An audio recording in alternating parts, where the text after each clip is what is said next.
Okay. Ooh, excuse me. Everybody taking in the jump. Guys, I don't know what to say. It obviously, I think obviously the theater, the opera house probably was able to do, shockingly probably able to do the math quicker than I was. That's going to be, I imagine, a total loss. And what's worse is that's a no consolation jump. And I really mean that. I'm not trying to be an asshole. Guys, life is, you have to understand theater. Here's Capitol Hill, right? And there's the White House, there's Capitol Hill. You got your meat and potatoes in life, right? And your fruits and your vegetables. What is theater? Well, this shit's cheesecake, man. I mean, that's the best fucking, come on. I mean, you gotta have your fruits and your vegetables, your meats and potatoes. That's cheesecake. And if you've never been invited, you maybe come from a poor, they have programs where they do Shakespeare in the Park and shit like that. And when I was out in Bozeman 4, 5, 6 years ago now, I actually took in a First Henry IV out at the Bozeman, at the University of Montana campus. That's kind of the way of demoniac. You just sort of, you grip it's before the real horrifying jumps started, actually. Well, it's been horrifying for years, but the big jackpot. But anyway, you just get used to life by yourself. You go to theater by yourself, and that's an enriched thing, because when you're alone with your thoughts, you're alone with God. I'll say it again. Because when you're alone with your thoughts, you're alone with God. Jesus. When you're alone with your thoughts, you're alone with Jesus. And last night, there was a lot of people at the Kennedy Center that were alone in their thoughts.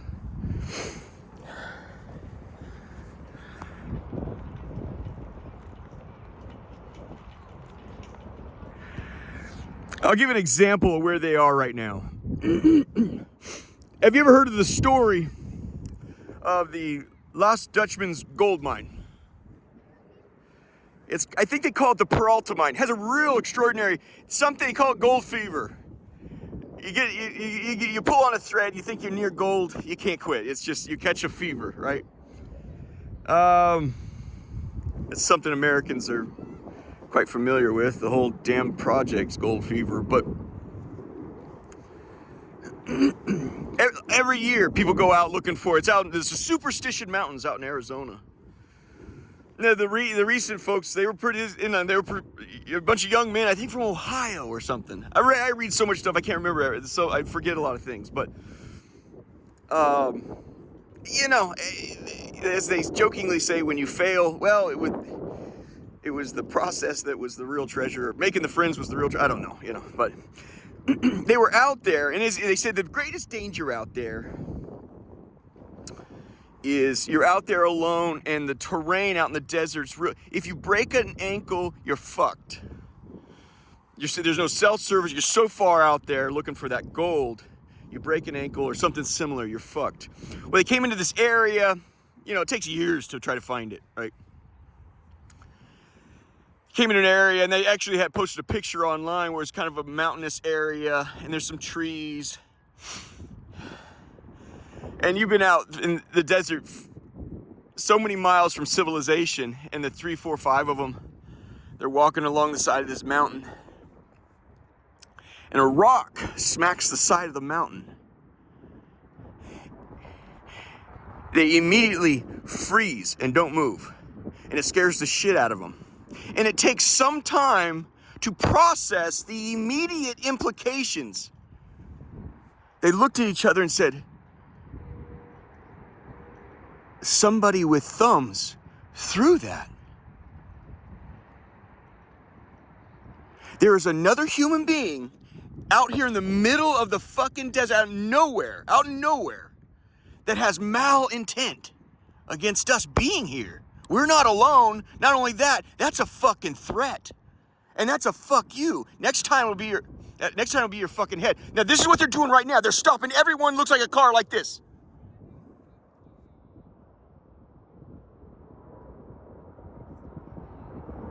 All over. They're doing it right over there. They keep. What they'll do? He'll go up. You pulling him over. He'll go up. He'll look inside. It'll appear. He'll say, "Okay, you're not the one. You go." Watch. It's a world class. It's the fucking opera house in Western civilization. The seat of Western civilization. They're looking for fucking people.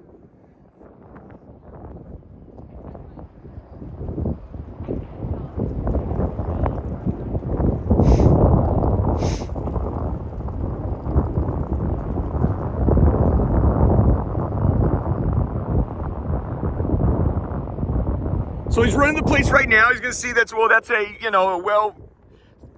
people usually in Subaru looking SUVs, wagons are pretty well behaved folks. You can get that wrong at times, but right now he's running it, making sure, it's not, they don't have it. It'll tell you if they have they're licensed to carry a firearm, and it'll tell you if they got warrants. He's trying to process the likelihood of me getting shot when I run up. This could be the terrorist, right? Watch, he'll walk up, there we go.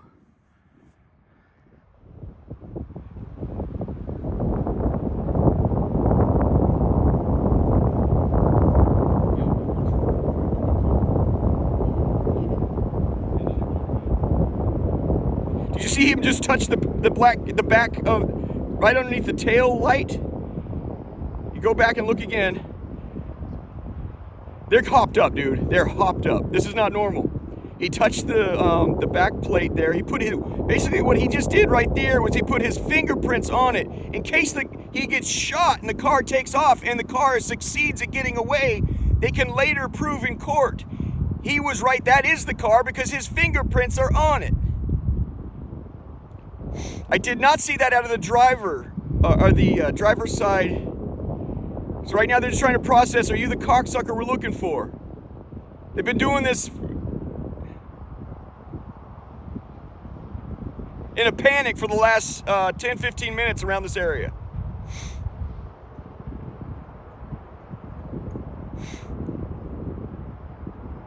Well, I feel like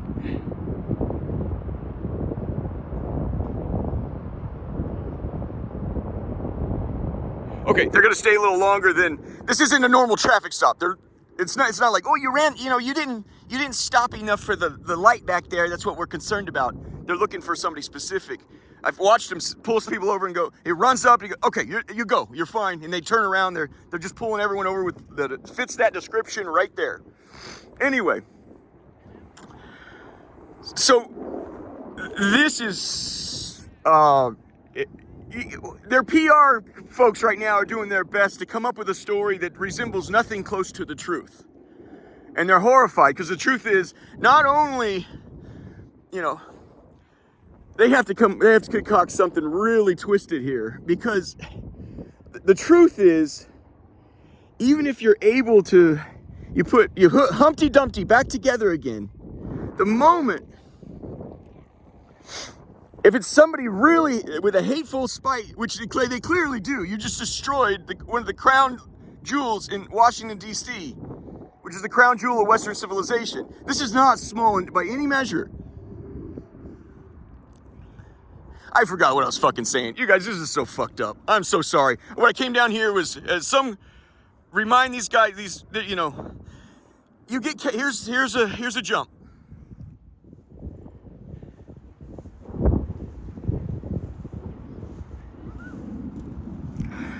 I'm sorry. What can I say? I'm sorry for your loss. Those guys are professional actors, and I think so the FBI is going to be called in. I can't imagine how in the world you're going to hide this shit, but they're going to be called in. Yeah, they'll review lots of video. The thing, and it's going to cost. Why even talk numbers? It's like you cannot replace what's been taken. Why fucking talk numbers? That's why when I came out here, I said it's senseless to talk the numbers. I'm coming for everything, buddy. Fucking everything. You're not gonna,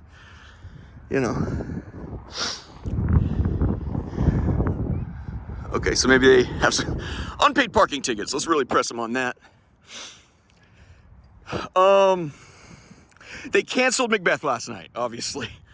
What was very difficult about it, and let's use this opportunity to talk about arts enrichment. Arts enrichment. And I'm a bit of a piker. I've not had a lot of training. I took Shakespeare in college, and the best you'll do is when you study it yourself. But oh, there's a little fat cat there. Look at that. Oh, it's okay. I don't want to get there's a homeless guy coming out. I'm sorry. There's a homeless guy coming out of the stage. I'm sorry. Got to show him some respect. Apparently, he keeps a cat down there. Fuck. Oh, it's a little dog. Okay. Well, he's interrupting our scene.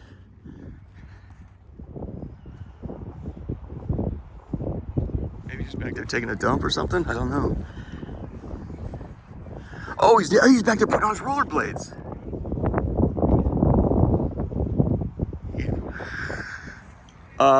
Yeah, the FBI will see me walk into the lowest level with that was an authentic tumble I took there. I went for a sweet slide on and it's an authentic thing. I couldn't practice that. You know, I looked up, I'm like, oh my gosh, it's raining from up, you know, anyway. So let's arts enrichment. So it was a 10-day run, and Laura unhappily lopped off the flower's head right before you know, it's like I would call someone like myself, I would call, you know what they say about wine? Is wine, depending on the day you open it, is always going to taste different. Cologne or perfume has a performance. You got the opening notes, you got the middle notes and the base notes. It's very, very similar to what happens in a theater production. Opening night's fun. They have those. Watch Birdman. That helps a lot. It informs on a lot of this stuff. They have one where they just practice, start running up to the run, and everyone's allowed to come in. You can almost kind of heckle, and it's fun to see their mistakes. And they'll yell at each other like, "No, you do that one again." You know, but they're practicing, right? And then opening night's a different thing. You get your top notes because there's a different earnestness on the opening night. You know, they've been practicing, but they're, you know, as one director said, he goes, I demand 17 takes every time minimum, because then they'll stop with the damn earnestness. I just need you to say the fucking lines. I need you to forget that you're in a production, right? That's what I need, you know? So we'll do 17 takes no matter what, you know? So for the audience and for the director, it's fun to see how that wine ages, what life it takes on. You can see when the star, or maybe sometimes it's the number 2 guy who steals the show. Somehow he finds his voice there, right? And his connection to the story, and somehow he just starts outshining. It takes on its own life. As they say in Birdman, he hires, you know, what's his name, Shiner, and he says, yeah, who outshines him? He says, this is a play about such and such. It's about love and his love. He goes, no, it's not. You don't know what this is. Let's practice it. Let's rehearse it. Let's rip it open and find out what it is. We don't know what it is. And in a similar way, just to use more examples, it's the same thing with Facebook, and it's the same thing with a lot of things. When they were making Facebook, the best engineers were saying, we don't know what it is. We just keep going and we'll discover. They still got that guy pulled over? Huh. We don't know what it is. You know, it started out it was a yearbook put online. Then it started out, you could write, hey, you know. Then it morphed into, you can also put your life history. You put a resume on there. Then with your life, you want your long lost cousins to see your photographs of your childhood and growing up. Now it's become now it's more. They also flirted with the idea of making it a dating service, you know. Now it's morphed into a newspaper, or where you can execute somebody publicly and destroy an entire fucking small village of people, including my friends and family in Big Sky. Excuse me, my colleagues in Big Sky. And when it comes to the getting place, they're getting paid first. They're getting their jumps first. My friends and family who are world-class douchebags, they're gonna be made whole as well, but they're last down the list. Big Sky goes first. See, they're gonna find more people here. Yeah, they've just been whipping around. Where were we here? So, We could just start anywhere. Just pull on any thread on this thing, and it's just tragic. Well, now, you know, the people in Big Sky, my friends and family in Oregon and Southern California, those colleagues, my friends that, you know, how it was executed on Facebook's now it's now a newspaper feed. You know, it's the public plaza, right? Well, now the people that were inconsolable, they now have company, and this is not small company. This is a world-class fuck you, you know. And so you guys can start a support group or something.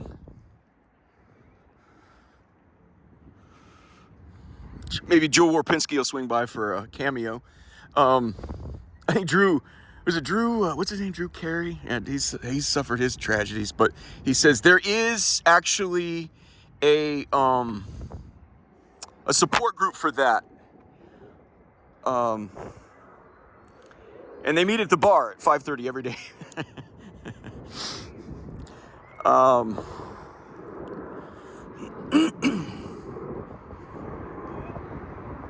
You know, this is so fucked up, you guys.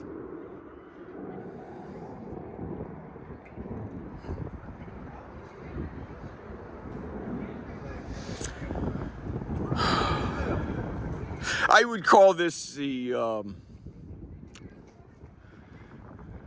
what do you call this? A preview of coming attractions. You know, you guys, so Watergate, I've contended privately before any of this stuff went down. Here's going for a little run here. The Watergate has the most premier physical real estate location there is. And you got the Kennedy Center right next to it. I said they have the number 2. That's the premier. And I've said, DC happened in a way where this is a federal city. It happened with cataclysmic money. It's different from an organic city. So that's one thing right now. New York, this is making its rounds. Sydney, you've seen the Sydney Opera House. They've already heard about it. Everyone's talked about it. Everyone's had slugback drinks over about it. What the fuck is going on? Who in theater would fucking do that? And the FBI is going to say, do you have any rivals? It's fucking theater. Yeah, you got rivals. And so they're going to be misled by, it's like the last night. That's the big jump. That's what they're going to take this. They're going to say this is what the impetus was.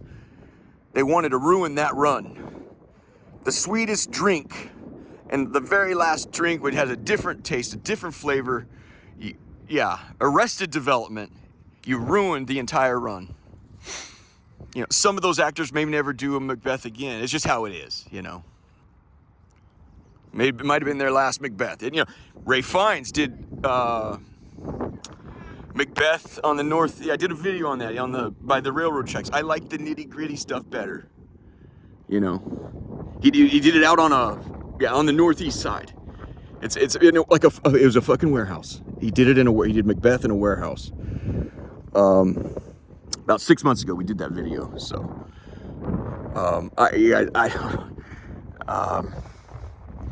but you could see, just to take away something here, it on a run like that, and you've seen the encores after a night. You know, it's exhausting because you see yourself. You hear the main characters, or the characters are you know, yeah. On the 8th day is an old New Yorker joke. On the 8th day, the Lord said, "Let there be problems," and there were problems. And that's what the theater is. You're recreating your problems, and you're re-experiencing. It's like therapy. You work through your shit. Have you ever been to a performance where one of the actors, where you have to give a sorrowful line and they literally start weeping? They drum that up from their past, and they're sharing that with you. And then that's why at the end of this damn thing, we just throw flowers, and you know, it's basically, have I not given you my all? Have I not given you everything?